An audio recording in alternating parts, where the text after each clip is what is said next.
The only cure for vanity is laughter, and the only fault that is laughable is vanity. Ah, yes, indeed. As we all laugh at Trump's vanity, yet I'm pretty sure it has cured absolutely nothing on his end. But hey, it makes for some great videos for me. So it's time yet again for another edition of Artist Making Fun of Trump by Attacking His Vanity. So get ready for some artsy culture and hit subscribe to Really American Media, where we've made attacking MAGA an art form. Huh? See what I did there? All right, here's the deal. Let's start with a quick recap of the viral art pieces that have already been put out there to attack Trump world. And for that, I'm going to throw it over to my very handsome doppelganger. We've seen a string of anonymous art pieces that first popped up in Washington, D.C., on the Mall, right by the White House, like this bronze poop on Nancy Pelosi's desk, a condescending nod to the J6 riots. Then we saw this dictator approved statue. It popped up with various quotes from notorious dictators praising our own dictator in chief.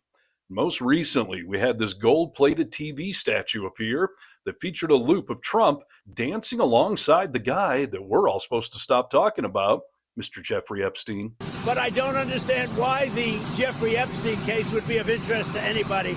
But let's get back to our national parks being molested, as we've had another anonymous artist fight back. And this time, they took the show on the road. Perfect for the summer. We head out west to the Arches National Park in Utah, where this roughly 10 to 12 foot tall giant head of Elon Musk has been spotted several times.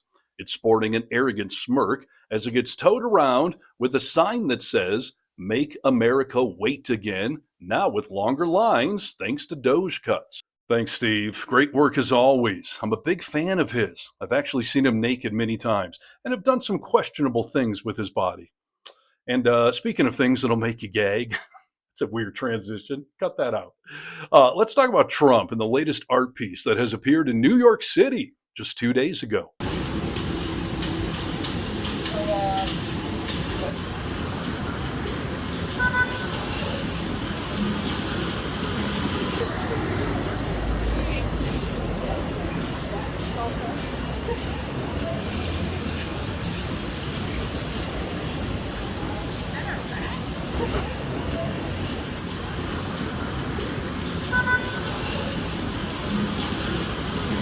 Yeah, that's the work of French artist James Colomina, who said, quote, "I installed the sculpture in New York because this is where he built his image, his empire, his legend, a city he tried to conquer with golden towers and brutal slogans. I wanted this image, a red body rising from the sewers, to disturb that landscape."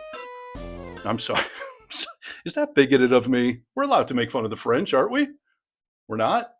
All right. Hey, listen, before I get canceled, this reminds me of a painting that another artist did in France recently, showing the Statue of Liberty doing what most Americans are doing right now when we think of our democracy, crying. All right, getting back to Colomina, this guy has a long history of doing some truly powerful artwork with his trademark red sculptures, as you can see right here.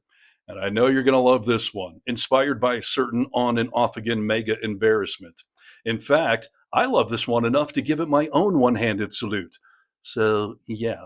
Oh, hey, and by the way, check out this one of Putin, especially the part where a small child shoots him in the face.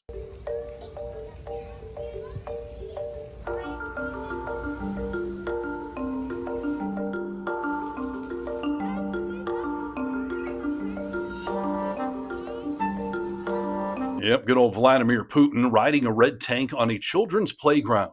And for some reason, one of them had the instinct to open fire on them. Maybe they're Ukrainian. What? It's too soon? Okay, cut that out too. Seem to be doing my best to get canceled today. All right, and action.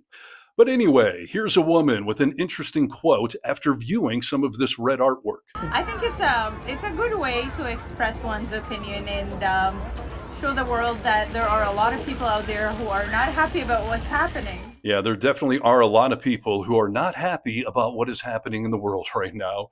But here's the funny and or depressing thing about that quote from her.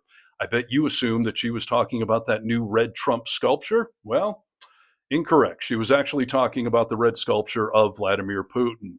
It's ironic that her quote could apply to the authoritarian dictator or the authoritarian dictator.